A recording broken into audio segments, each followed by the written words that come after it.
our full conversation with Vice President JD Vance. We spoke earlier today about what exactly the U.S. and Iran have agreed to, how soon nuclear inspectors could be allowed into the country, and how this deal differs from the one brokered by the Obama administration. Here's that full interview. Mr. Vice President, we thank you for your time. You have said you've signed this agreement with Iran digitally. President Trump says the text will be released after Friday. If it's already signed, why not make it public now? Well, there's some technical details to work out, not related to the text of the MOU itself, but the implementation. And we talked with the Iranians and consulted with a number of folks in the region, the Qataris and the Pakistanis, who were very helpful in mediating this particular deal. And that's when the president decided that he wanted to come out with it. We can talk, of course, about what's in the agreement, but the text will be released on Friday after the formal signing ceremony. And that really is just respecting the diplomatic sensitivities that helped bring this agreement together. Let's talk about the Strait of Hormuz right now. Iran's foreign ministry is saying while it will not charge tolls, they will charge ship fees for navigation and other charges to use the strait. Is this allowed in the new deal? Well, first of all, what the deal says is that for the 60 days that we're negotiating the final deal, there will be toll-free access in and out of the Strait of Hormuz. So it's very clear here that what some elements within Iran are going to say is they're going to try to emphasize or overemphasize certain benefits that the Iranians get while underemphasizing what the United States gets. They're also going to represent certain things in a way that's most favorable to them. I think we have to recognize that this is what happens in an agreement like this, but fundamentally our job as Americans in a democratic body is to tell the truth. And the truth is that the tolls will not be charged. The Strait of Hormuz will be open. And by the way, we're already seeing a substantial increase in toll-free traffic through the Strait of Hormuz. So I would judge this less by what the Iranians say and more by what's actually happening. And we see a massive increase already in oil that's coming out of the Strait of Hormuz, which is why the price is down from a high of over $120 to about $83 today. But these fees for navigation, are those going to exist, or is this something that the Iranians are inventing? You know, this is one of these things that the Iranians have talked about that we haven't discussed. Again, we expect access through the Straits of Hormuz to be toll-free. There was at one point a conversation where somebody said, well, what if a ship breaks down, and is it appropriate to charge a service fee if you have to tow a ship? That's a totally different conversation, and that may be what the Iranians are talking about. But again, we've been quite clear with them that we are not going to allow a system where ships are charged for transiting the Strait of Hormuz. We haven't seen any pushback to that. And again, I'd ask you to judge by the actions and not by the words. It may have been, you know, a random person who was trying to overemphasize the benefits of this agreement to the Iranians. What we're already seeing is a massive increase in toll-free traffic through the Strait of Hormuz. That's going to continue in the weeks to come. Will nuclear inspectors be allowed back in? Yes, absolutely. That's, in fact, one of the core parts of the agreement is that the IAEA and the United States are going to help Iran destroy the highly enriched stockpile, and that's something that's spelled out very clearly in the MOU.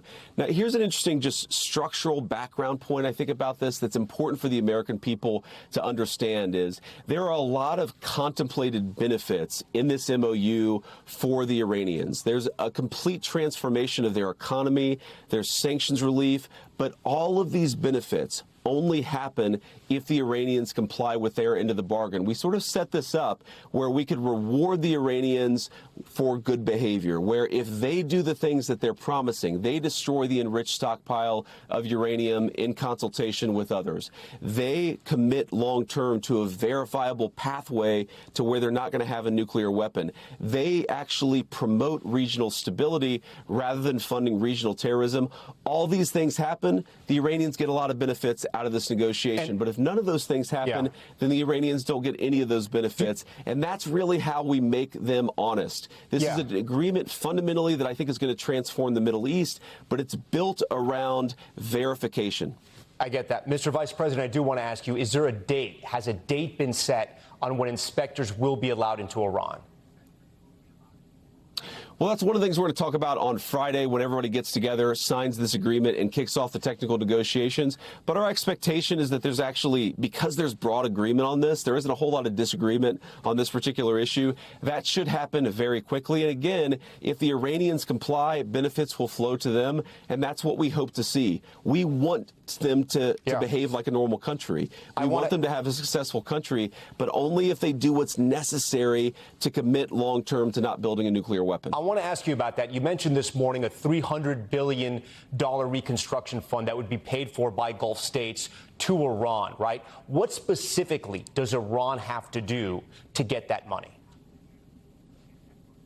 Well, first of all, that's fundamentally between the Gulf states and Iran. What we have said is, again, that if the Iranians are behaving like a normal country and if they make their country investable, then the Gulf Arab states are going to may decide to invest in that country, invest in their infrastructure, invest in their incredible resources. But I think it's important, not a single dime of that money comes from the United States.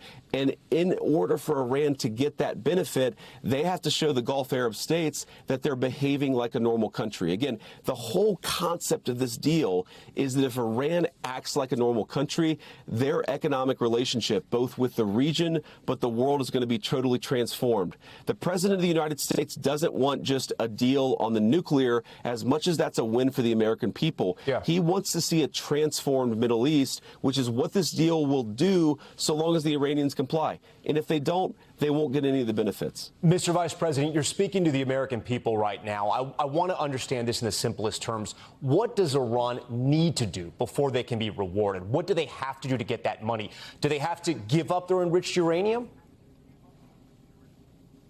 Well, we're going to stagger it, right? So giving up the enriched stockpile of uranium, that's the thing that we have focused the most on. They will get benefits for doing that. The cessation of funding of terrorist organization, they will get benefits from that. Making their country investable, they will get benefits from that. So what this is set up as they perform their end of the bargain, then more and more benefits flow to them. If they do less, then less, potentially nothing flows to them, and that's the way that we've set it up. So we're going to figure out some of the details in these technical negotiations, but the basic principle is Iran behaves like a normal country. They get treated like a normal country with great benefits and prosperity accruing to the whole region. This deal sounds familiar to some, including to President Obama, who said this in a new interview. I want to play it for you. It is doubtful that any agreement that arises is going to be significantly different or a significant improvement from the deal that we had in the first place and had worked for a long stretch of time. What do you say to the former president? Well, first of all, I just think that's fundamentally not right. If you go back to the Obama JCPOA, what it did is it took an Iranian nuclear program that it accelerated, and it basically bribed the Iranians to stop that program. We're in a totally different position here. The Iranian nuclear program has been completely destroyed, and what we're saying is make the long-term commitment not to rebuild it, and you will get the benefits that come with that. There's a second major difference between the JCPOA and this Trump peace plan, and it's this. The Gulf Arab countries, the countries that have been threatened the most by the Iranian regime over the past 47 years, they hated the JCPOA because they felt that it empowered Iran to be a bad regional actor. Do you know what those same countries say about the Trump peace plan? They say that it's amazing because it transforms the Middle East in a way that makes them more peaceful and more prosperous. So I think the fact that Iran's closest neighbors see this agreement as turning over a new leaf when they saw the JCPOA as a disaster is, I think, the best sign that we have something that is fundamentally different here.